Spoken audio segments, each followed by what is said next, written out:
With every generation that has passed us by, long live the cause of freedom, and every event that has shaped who we are, comes the awareness that history lives in all of us. Pick a time, choose a place, and escape to where the past comes alive. Mine eyes have seen the glory. The History Channel.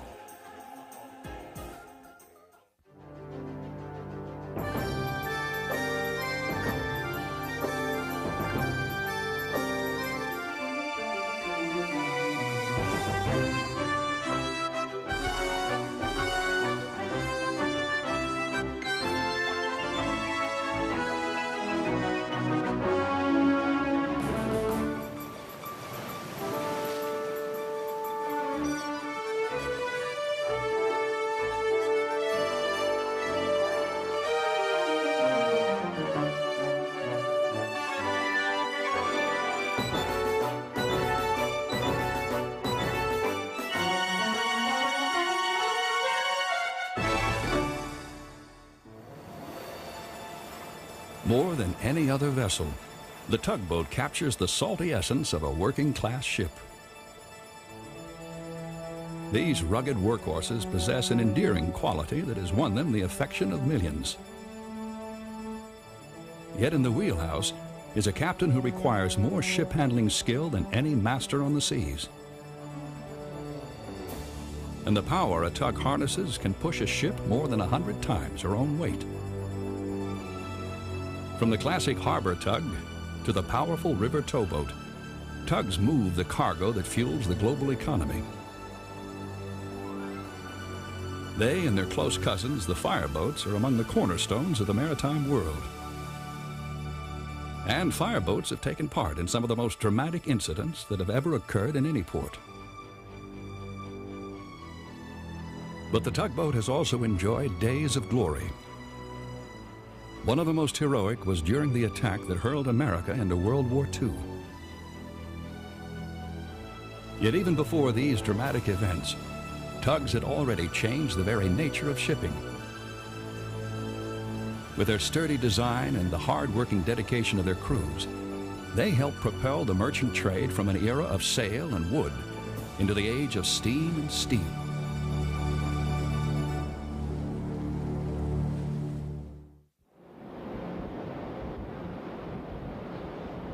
Whether helping to dock a 65,000-ton ocean liner in New York Harbor, or pushing a 1,000-foot-long raft of barges on the Mississippi River, tugboats, in all their varied shapes and sizes, perform numerous invaluable jobs. It's an importance that is belied by the tug's basic simplicity.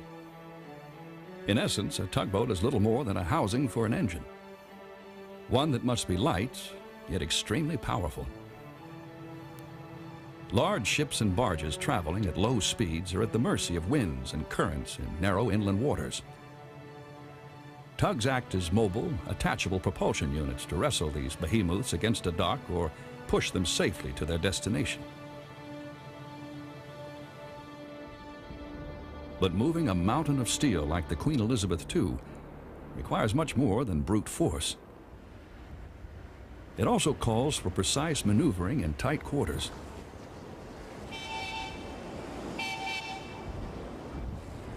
Applied with the skill of an experienced tugboat captain, it's the hardware inside a tug that gives it this unique combination of qualities. Most important part of the tugboat is probably its machinery, the engine, the propeller, the rudder. You know, they're very highly maneuverable tugboats. They have big rudders, and they turn in a very tight radius. The engines of a tugboat may generate anywhere from 800 horsepower for a small harbor tug to a formidable 22,000 horsepower for a large ocean-going model. But since it's designed to maximize its pushing power and maneuverability, a tugboat's high power does not necessarily translate into high speed. Tugs rarely run faster than a modest 13 knots. Of all the types of tugboats operating today, it's the burly little harbor tug that most closely captures the essence of these classic vessels. While they can perform several tasks, from pushing barges to towing ships in coastal areas, the main job of the harbor tug is to assist larger craft in maneuvering to and from their berths. A typical harbor tug weighs in the range of 100 to 500 tons and is anywhere from 50 to 140 feet in length. Its deckhouse covers about 2/3 of the deck, with sufficient space to accommodate living quarters for a crew of around 5 people. The wheelhouse is raised and designed to afford maximum visibility. The steel hull is deep and strongly built, and while it was designed with practical considerations in mind, some find its stubby appearance pleasing to the eye. Hull design of tugs has always struck me as being very beautiful. Their hull is a relatively narrow, deep hull that keeps the prop buried and doesn't present a lot of resistance. Makes for a real nice hull form.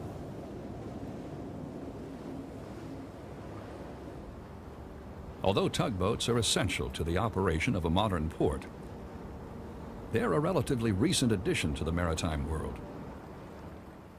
Seamen in the age of sail power had to find other ways to dock their ships.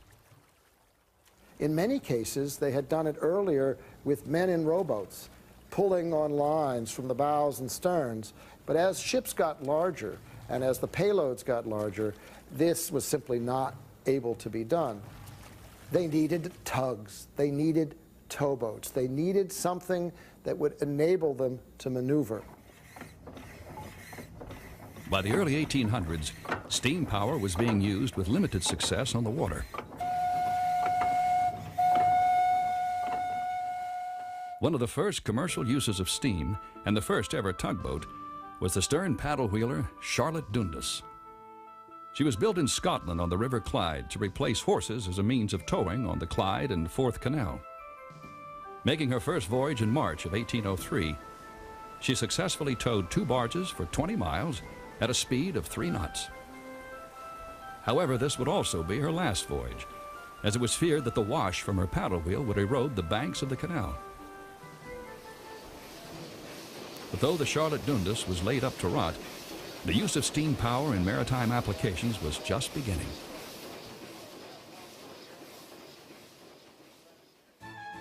In 1814, on the River Tyne near Newcastle, England, a boat called the Perseverance was launched. Designed to carry passengers, she featured a wooden hull, a steam engine, and 2 side-mounted paddle wheels. But in her first 4 years of operation, the Perseverance failed to earn a profit transporting people and was sold. However, her new owner had a novel idea on how to make money from his investment. For a small fee, he offered to tow a sailing ship out of the busy coal port to sea. When the captain of the larger ship agreed to this unusual proposal, it inaugurated a new age in shipping.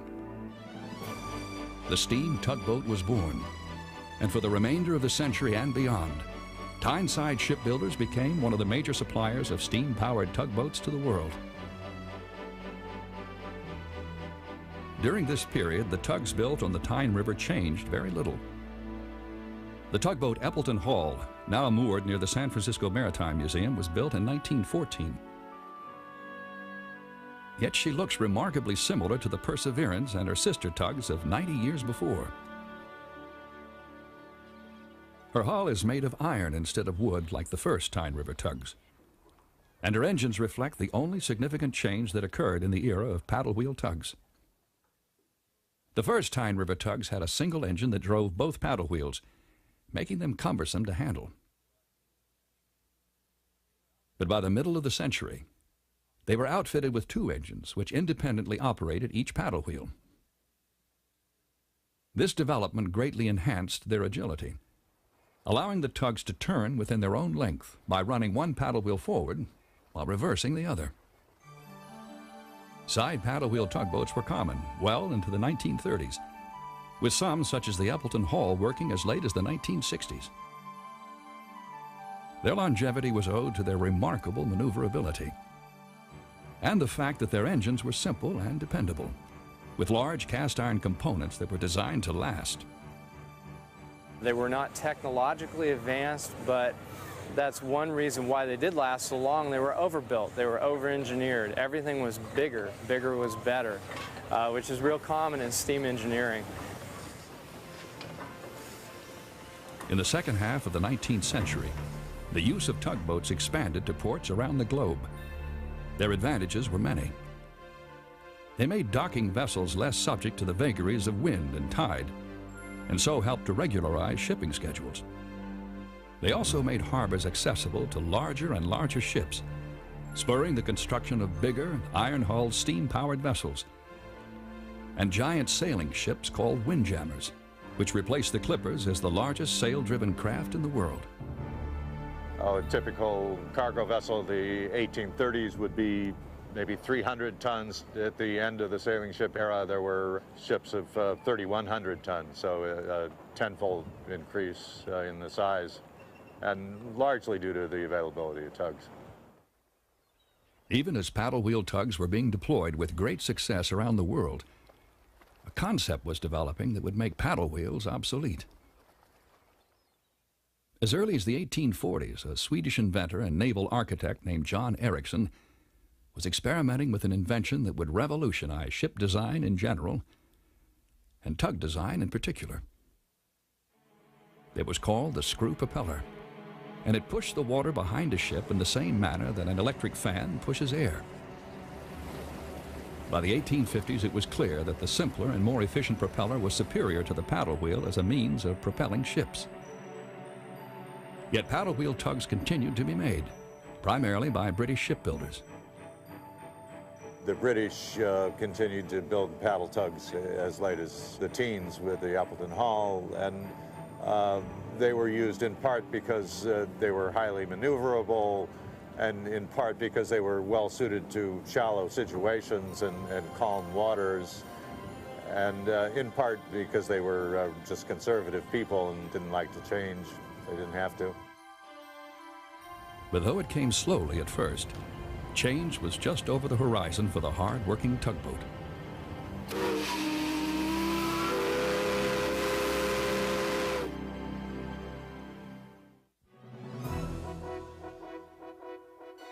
By the late 1800s, the stern-mounted screw propeller had begun to replace the paddle wheel as a means of propulsion, and the tugboat, as it now appears, soon emerged.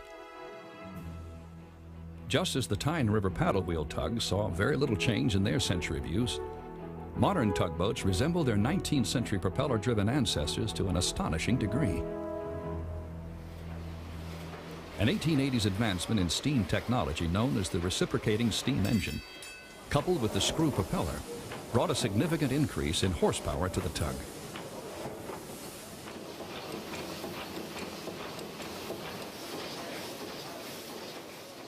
A Tyne River paddle wheel tug may have harnessed 60 horsepower, while a tug such as the Hercules, built in 1907, is rated at 1,000 horsepower. This vessel here was a standard coastwise coal hauling tug. Most of them would tow 4 schooner barges. These schooner barges were long tows. The tow was a mile behind them, and these things were getting out of hand. They lost a lot of them, and a lot of these tugs were lost also. This one is very fortunate she survived. But while steam-powered tugs like the Hercules were remarkably successful, they were not without their problems. Among other things, they needed a relatively large crew. Running a steam engine required at least 3 people in the engine room at all times: a fireman, an oiler, and an engineer. And to control the speed and engine direction, the captain in the pilot house had to use a cumbersome system of bell signals to communicate with the engineer in the engine room. We still had these old engine order telegraphs on the steamboats where you had to ring the engineer and he'd turn her up like you wanted. And then if you've been running the boat slow, the boilers cool down, you have to wait a while to get full speed out of it as you build up steam. For a tugboat, which required quick and precise changes in engine speed and direction to accomplish its job, these were significant drawbacks.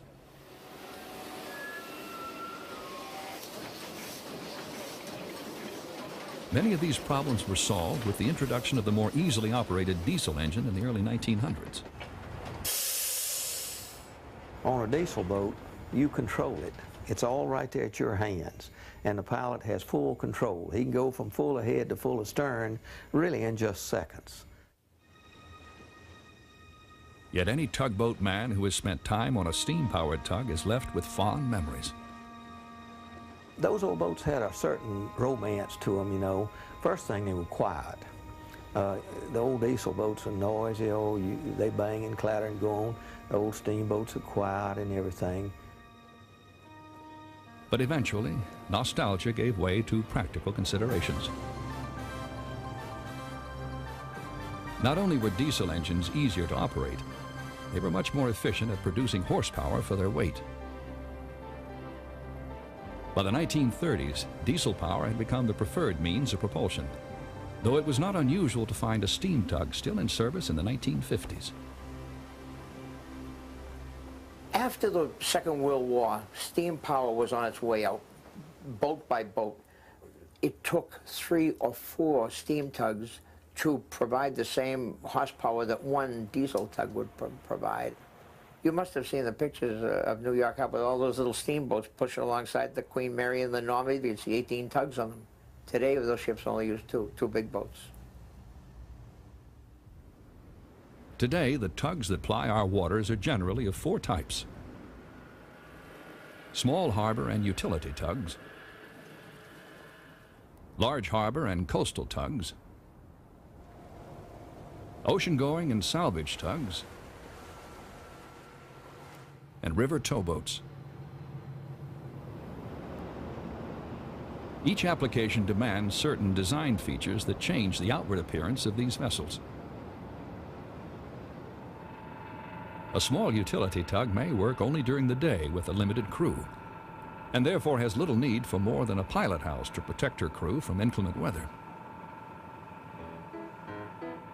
The requirements of a river tug, on the other hand, lend these vessels the appearance of a floating hotel, with their live-aboard crews, shallow draft, and massive power. More commonly called towboats, they navigate the western rivers of North America. The cargoes that travel this network bring the industrial and agricultural products from the interior of the United States to the markets of the world. And the main artery in this network is the mighty Mississippi River. Though seemingly tranquil, the Mississippi can be treacherous. Due to swift currents, unpredictable shoals, and the massive size of the groups of barges that make up their tows, it requires a particular type of expertise to pilot a river towboat. These pilots out on these large tows do a remarkable job. When you consider many of these tows today are much larger in configuration than any ship in the world. The largest towboats on the Ohio and Mississippi rivers develop 10,500 horsepower. They are capable of pushing as many as 40 barges with a cargo capacity equal to 4 times the average ocean freighter. The barges are lashed tightly together, 5 long and up to 3 wide, to make up a single unit that is often 1,000 feet in length. The towboat itself may exceed 200 feet. For a captain, steering a unit this size is an immense challenge. You're 1,200 feet long and 240 feet wide. It does not go exactly where it's pointed. And you come down to a 600-foot wide bridge opening, and your tow is 240 feet wide, and the current is very swift. In conditions like this, one false move can send the barges careening into a bridge span. Though occasionally less powerful than the large river towboats, ocean-going tugs generate upwards of 9,000 horsepower from their engine rooms, with some exceeding 22,000 horsepower. Ranging between 125 to 250 feet in length, they are small ships in themselves, but with the capacity to tow any ship or floating structure anywhere at any time. Whether it be the delivery of drilling platforms to the offshore oil fields or salvage and rescue missions, these mighty tugs command the greatest respect. Nevertheless, it's the feisty harbor tug that remains the classic image of the tugboat. Overbuilt for strength, with fenders all around, these stout vessels engage in an occupation where some damage is inevitable, giving them a rugged, working-class mystique. And yet to captain one of these vessels requires the utmost skill.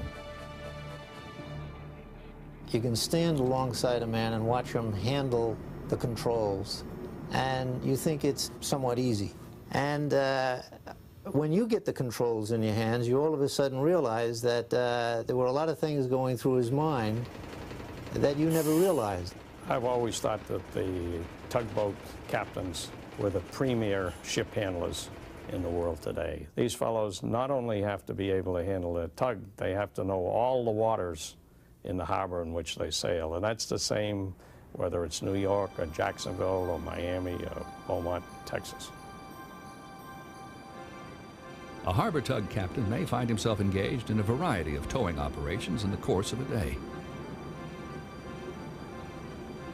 But perhaps more than any other type of tow, it is the job known as ship assist that is the most demanding.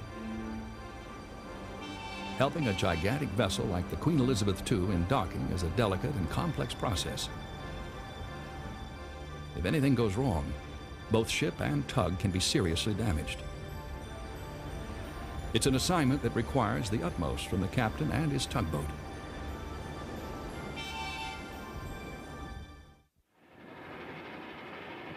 In assisting a ship in port, a tug captain takes part in something akin to an elaborate waterborne dance.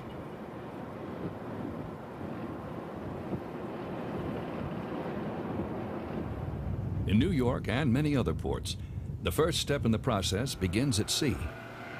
As a ship approaches port, a marine pilot is transported to the vessel aboard a small pilot boat.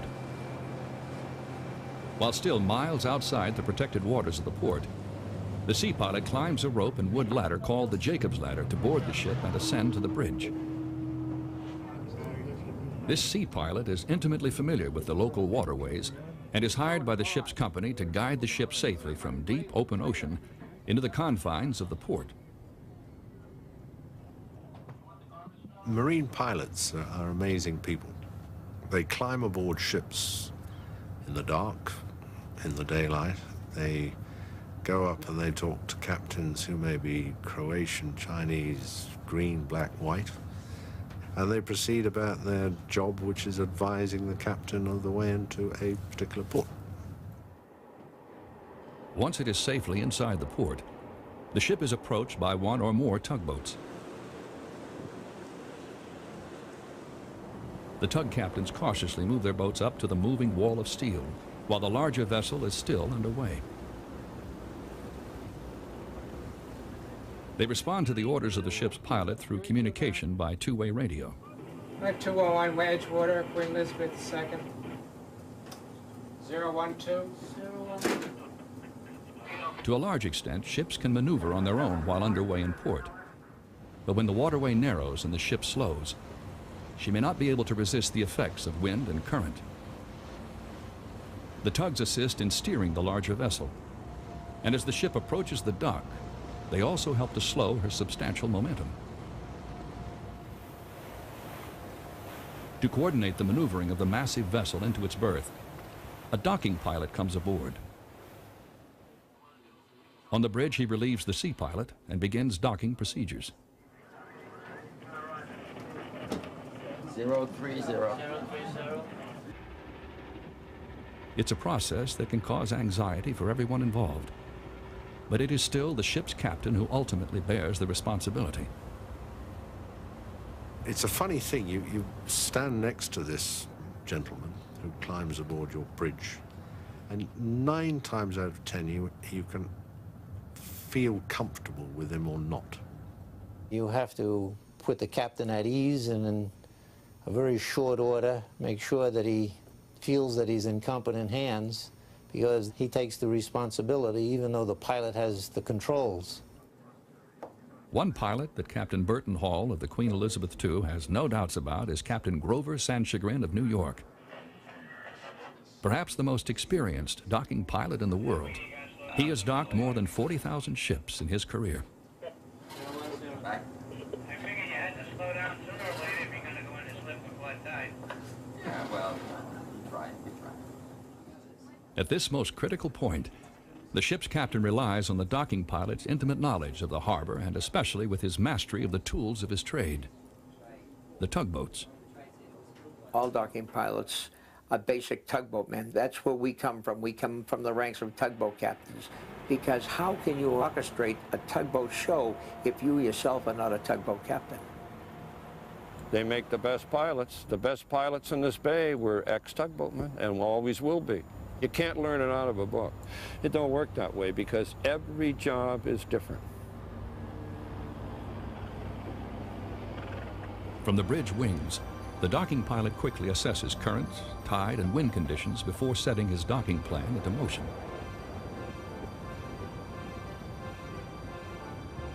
From this vantage point high above the water, he carefully coordinates the ship's own power with the position, angle, and pushing force of his tugs. The tug captains acknowledge his radio commands with their whistles. In a process that requires an extraordinary degree of teamwork and excellent communication. It all looks routine when choreographed by a master like Sam Chagrin. There won't be another pilot like him. He's an immensely skilled person. When he docked this ship, he actually only used the engines once in the whole maneuver. He used the tugs. But he used the fact that it was slack water, and he used the momentum of the ship. But he just brought her alongside. No fuss, no bother. I've always enjoyed the challenge. And the more difficult the job, the better I liked it. It's really constant learning.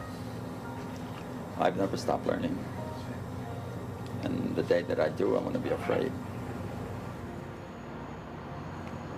The forces harnessed during ship assist work can be enormous. While secured to the ship by the tow bit, a tug can capsize if pulled by the ship's weight at the wrong angle. When the main towing line is under severe strain, a braking tow line can easily snap back and kill a deckhand. You've got to know the limitations of what you can do, what the line can do, and when to get yourself out of the way. I hear a line grunting and groaning, and I step back. Tugboating can be a rough and dangerous occupation. It's a danger that tugboat man Arthur Fournier knows only too well. The accident involved an empty tank barge. If sealed for long periods of time, the air inside a steel tank may be completely devoid of oxygen, posing a lethal trap. Captain Fournier's son, Billy, a skilled tugmaster in his own right, and a deckhand named Danny Govani, noticed a young man step inside a deadly tank barge. He passed out. Billy saw him. Billy went down after him. Danny saw Billy. Danny went down after him. Danny and Billy died, and the kid who went in the tank woke up 4 days later and said, "Where am I? Where's my wife?" Nothing wrong with him. Amazing. Sadly, the death or injury of a tugboat man is an all too common occurrence. But the dangers inherent in being on a tugboat are an unavoidable part of the job. Tugboats commonly find themselves near dockside hazards. For this reason, and because of the often combustible nature of cargoes that are carried by the ships a tug assists, most tugboats are equipped with auxiliary firefighting equipment. They are often the first line of defense during waterfront fires. But when dockside disasters occur, it is more often the close cousins of the tug known as the fireboat that answer the call.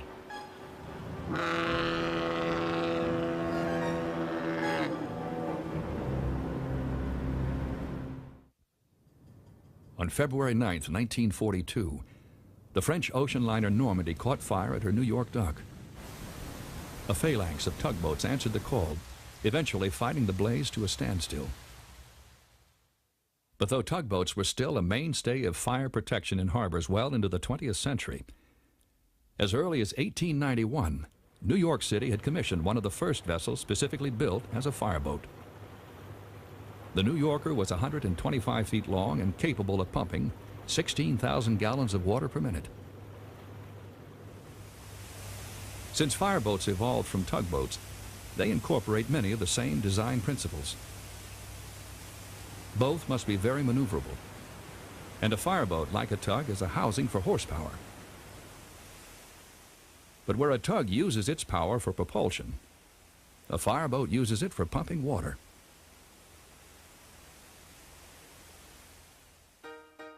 When the city of Los Angeles first annexed the port of San Pedro in 1909, its new harbor commissioners contracted the tugboats Warrior and Falcon to serve as the port's firefighters. But as the port grew, so did its need for specialized fire protection. In 1925, the city took delivery of the 99-foot-long fireboat, Los Angeles City No. 2, also known as the Ralph J. Scott. She was complete with the latest innovations in fireboat technology.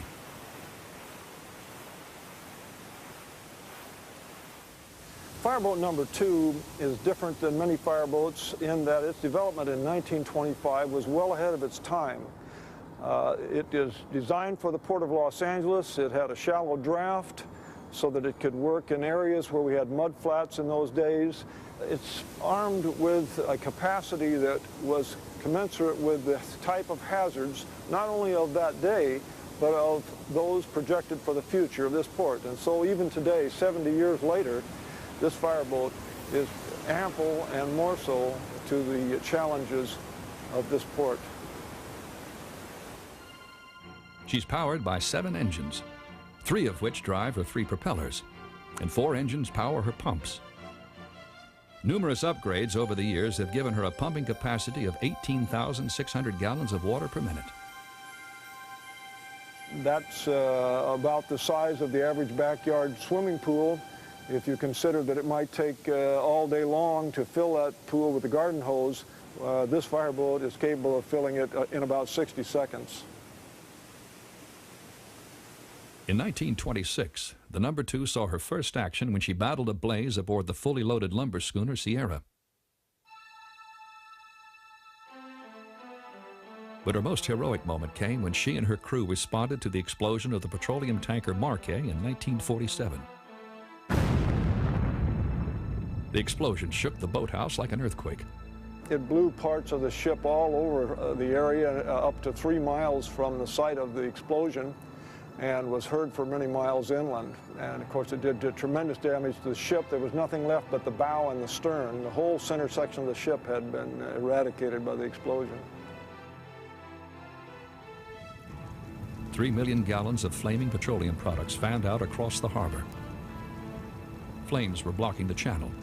If they spread, they would threaten industrial and residential areas nearby. When Fireboat No. 2 arrived at the disaster, the heat and smoke seemed impenetrable. But the only way to prevent the spread of destruction was to get the No. 2 to the other side of the inferno and train her powerful water jets on the flaming liquid. With engines full ahead, the boat's pilot, Bill Gray, made a dash for the other side of the wall of fire. Miraculously, Gray and his men in the No. 2 emerged on the other side unharmed and were able to successfully contain the spread of the blaze and save the Port of Los Angeles from further destruction.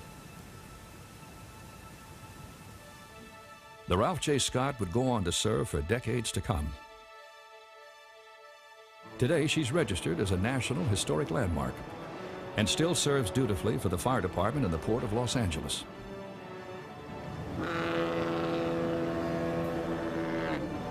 Some 350 miles north of the Ralph J. Scott is the port of Oakland, California. Until 1993, that port used as its fireboat a surplus Navy tugboat leased to the city after World War II. Yet her most heroic days were long before, when she was a common yard tug named the Hoga, at a place called Pearl Harbor. In 1941, the Hoga was assigned to assist ships and perform general harbor duties at the naval base at Pearl Harbor in Hawaii. In appearance, there was nothing extraordinary about the 100-foot tugboat. But on December 7th of that year, she would be called well beyond her normal duties. It was a Sunday, and the crew of the Hoga had the day off. Just before 8 in the morning, the sound of deafening explosions shattered the tranquil morning. Wave after wave of Japanese aircraft hurled bombs and torpedoes at the unsuspecting U.S. Pacific Fleet, half of which was moored in the harbor. For America, World War II had begun. Despite the fact that they lacked armament of any kind, the crew of the Hoga set out immediately into the raging battle with orders to assist ships in distress and pick up survivors. Hoga crew member Robert Mack MacArthur remembers seeing Japanese bombs score a direct hit on the battleship Arizona.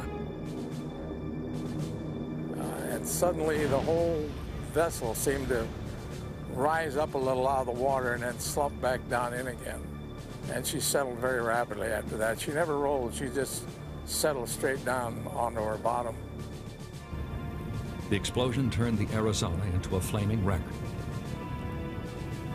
But the men of the Hoga continued to work throughout the chaos. All the while, the leadership of Tugmaster Joseph Nick McManus was tireless and unshakable. Nick was a very stable man and a very nice guy, and he, as far as I'm concerned, was one of the real heroes at Pearl Harbor.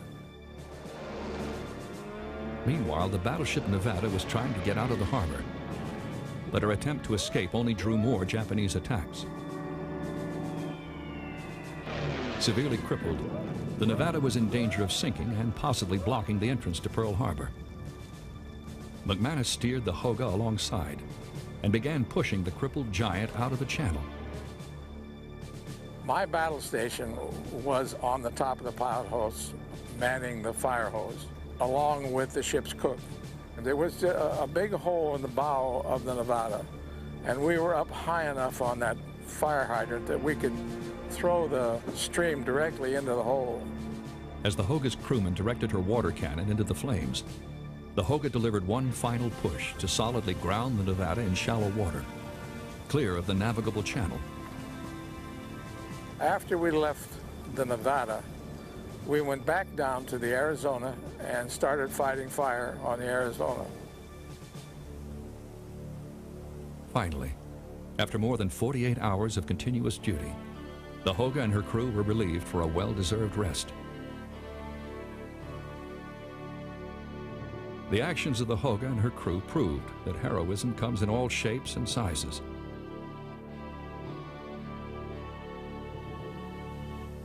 The battleship Nevada was refloated and reconstructed to serve the remainder of the war, as were several other warships that were damaged or sunk. But of the over 100 vessels that were present that fiery day at Pearl Harbor, only the Hoga remains afloat and intact.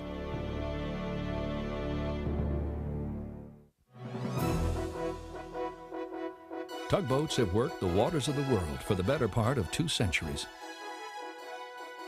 The traditions surrounding the tugboat have developed into a unique culture, a culture complete with its own methods of communication. Before the radios, simple thing like this, the old whistle, everybody had one. Maybe they had 1 or 2 in case they dropped it. No battery required. He'd blow it a certain number of times. 1 was to come ahead, 1 was to stop, 2 was to go back. And then you'd use the ship's whistle for the tugs on the stern. I'll give it a little, can I give it a little? Like that's how the tug answers, just like that.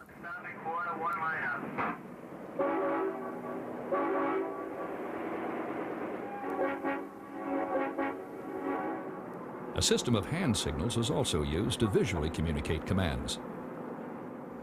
This would be slow ahead into the ship. This would be half ahead. This is full speed. Bring her back to half. Full speed again. Stop her and then back her up. And then when he was done with the job, he would signify this ladder up. Bulletproof. Like all cultures, tugboating is a way of life that often passes from generation to generation. In the tugboat industry, especially the harbormen, a lot of them 2nd, 3rd, 4th generation. There's a lot of men who bring their sons into the business. Brian is already captain on the escort. The other boys have got the pushy. They are soon to be 13 and 15.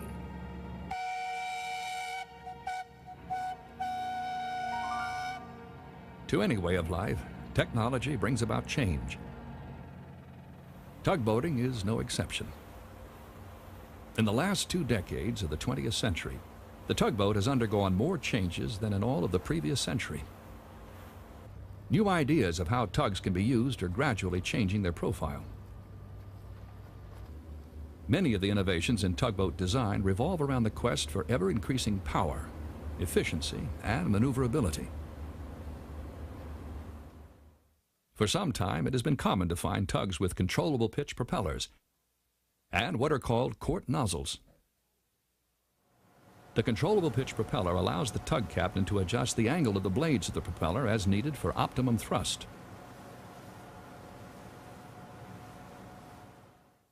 A quart nozzle is a housing that surrounds the propeller and provides improved water flow over the propeller. This translates into more pulling power. But not everybody is happy about the changes occurring to tugboats. Now we're going into a whole new phase of towboating, and it's very automated. I don't like it in a lot of ways because the crews are smaller. There's 3 men on a boat with 6 times the horsepower of this steam tug. Nevertheless, the quest for more power and maneuverability continues, and tug builders are applying the latest in propulsion technology to a brand new generation of tugboat designs. Known as tractor tugs, these vessels have joystick controls which direct the tug in any direction, including sideways. To put a tug into the maneuvers that they believe that these tractor tugs are able to do is asking a tug to commit an unnatural act. It just is not what a tug should be doing, to be laying out there on a 45-degree angle trying to stop a ship. One of the propulsion systems that permits this unnatural behavior is known as a Z-drive. It's like an outboard motor drive. The propeller itself swings 360 degrees around. It will give you all the power the tug has in any single direction. It's a big advancement, but you don't get any more for docking the ship with that tug as you get for any other tug. Some tugs have no propeller at all. They have what is called a Voith-Schneider drive. Invented in the 1920s, the blades of the unit are mounted on a rotating drum and extend downward from the hull. As the drum slowly spins, the angle of the blades can be changed by the operator to achieve instantaneous and precise thrust in any direction.